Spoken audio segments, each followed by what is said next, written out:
முதன்முறையாக தமிழகத்தில் நடைபெறும் உலக முதலீட்டாளர் மாநாட்டில் வெளிநாடுகள் பலவும் ஆர்வத்தோடு பங்கேற்பதாக தமிழக அரசு தரப்பில் தெரிவிக்கப்பட்டிருக்கிறது. முன்னதாகவே அவை பல புரிந்துணர்வு ஒப்பந்தங்களுக்கான ஒப்புதல்களை வழங்கியிருப்பதாக கூறப்படும் நிலையில் அது பற்றி தற்போது பார்க்கலாம். தமிழக அரசும் சிஐஐ, ஃபிக்கி போன்ற அமைப்புகளும் இணைந்து நடத்தும் உலக முதலீட்டாளர் மாநாட்டுக்கான பணிகள் கடந்த ஆண்டே தொடங்கிவிட்டன. 2 முறை மாநாடு நடக்கும் தேதி ஒத்திவைக்கப்பட்ட நிலையில் அதிக கால அவகாசத்தால் மேலும் பல நாடுகள் பன்னாட்டு நிறுவனங்களை கவர்ந்து இழுக்க வாய்ப்பு கிடைத்ததாக கூறப்படுகிறது. Australia, Canada, France, Italy, Japan, Korea, Singapore, Britain ஆகிய 8 நாடுகள் இந்த மாநாட்டில் கூட்டாளிகளாக சேர்ந்திருக்கின்றன. வெளிநாடுகளைச் சேர்ந்த 3 மாநில அரசுகள் தமிழக அரசுடன் கைகோர்த்திருக்கின்றன. இந்திய தொழில்துறையை பொறுத்தவரை தேசிய கூட்டாளியாக சிஐஐ இருக்கிறது.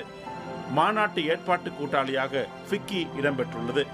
மேலும் அசோசம், இந்திய ஏற்றுமதி மேம்பாட்டு அமைப்பு, டான்ஸ்டியா ஆகியவை கூட்டணி சேர்ந்திருக்கின்றன.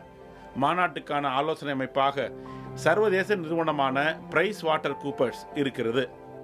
மாநாடு நடப்பதற்கு முன்னதாகவே தமிழக அரசின் முதலீட்டு இலக்கான 1 லட்சம் கோடி ரூபாய்க்கான உறுதிமொழியை பல்வேறு நாடுகள் மற்றும் நிறுவனங்கள் அளித்திருப்பதாக தமிழக தொழில்துறை தரப்பில் கூறப்படுகிறது.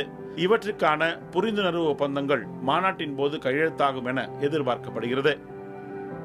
மாநாட்டில் வெளிநாட்டு தலைவர்கள், தூதர்கள், தூதரக அதிகாரிகள் பங்கேற்கின்றனர்.